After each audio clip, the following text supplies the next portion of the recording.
Ay, gasoray-soray among baby Krista. Oh. Baby Krista, smile usa. Natabunan. Siya, I can't breathe. I can't breathe. Breathe. Breathe. Kapit na. Kapit na. Downs na to sa sulod sa cave. Bawal na to i-remove atong hats. And bawal ta mo touch anything that's inside the cave. Okay. So watch your step lang and watch your head.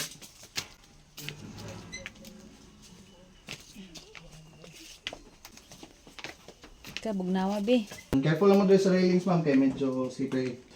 Kaya mo, latag daghan ani. Yes, okay na, ma'am. Safe na, ma'am. Okay, scaffolding man eh. So, mo ni matawag na to og active ang usa ka cave. Tungod ani, ma'am, nga nasa yung mga water droplets. And then, gaputi-puti pa siya. So, munang bawal na to siyang i-touch. Kaya once ma-touch na to na siya, pwede siyang ma-damage and it would take thousands of years para na siya makarecover. Kasi hindi so jud ay mag-recover. Resudyo na siya, ma'am. And ang iyara po, ang growth ra po na niya is 1 millimeter per year ra po. Munang makita nimo kung sa Dugay. pila na edad sa usa ka cave. Tungod sa pila ka unsa nakatagas ang iyang stalactites. Stalactites is kanang from the ceiling. And ang stalagmites kanang sa ubos. Oh, kabugnaw diri mo ko ga aircon. Kinsa tikaw yung shawarma, ma'am? Ha? Dili ko tikaw. Kani oh, mura ni siya og pita sa shawarma. Ka-relate din yung uban. Kanang mga foodies.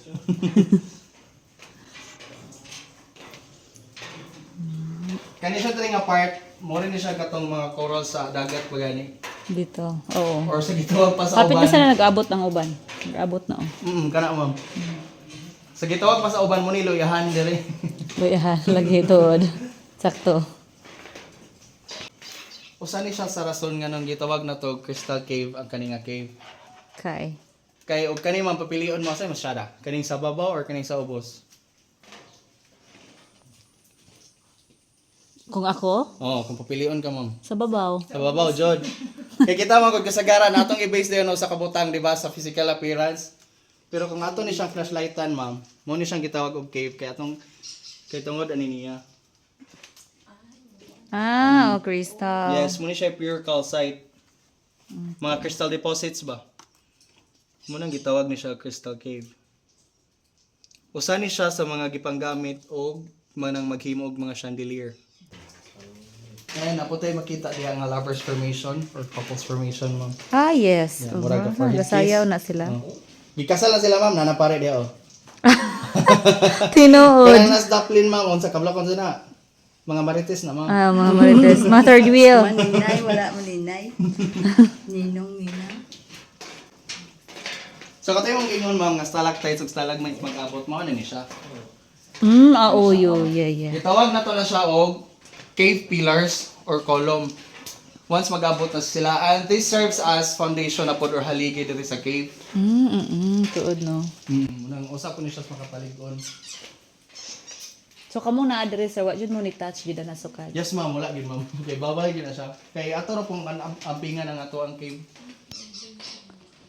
And diha makita na to ang murag si Mama Mary ba gani? Oh. Mura jud siya. Yung kanina yung murag mga shark teeth. Ah, oh. And Nice napo kay may siya. kwan diri, ma'am, sa una namit kanang tourist nga gahay jugulo. Makeup. Nihikap jud diri mo ni siya, purma na siya kamot. Mo na siya nga na-damage gid siya. Mo na siya usas mga results kung imong hikapon ng usa ka. Unsay ila. Makita ko ni siya nga gitry ni siya og putol sa una. Kini makita na to. Oo, no. Mo na siya gihapak. Dili Kay po na mabaligyan tungod. ko ni. Dili po na tungod sa kuan, linog. Dili, ma'am. Nadyo ginikuan diri nga murag gihapak sa unsalan nga mga sharp object. Kay kuan. Og gitry kay mahal mo pug na og ibaligya. Mahal jud na. So mo na ni end sa to ang cave, ma'am. Pwede ta ka pictures diri. Sige. Pwede ta mo picturean.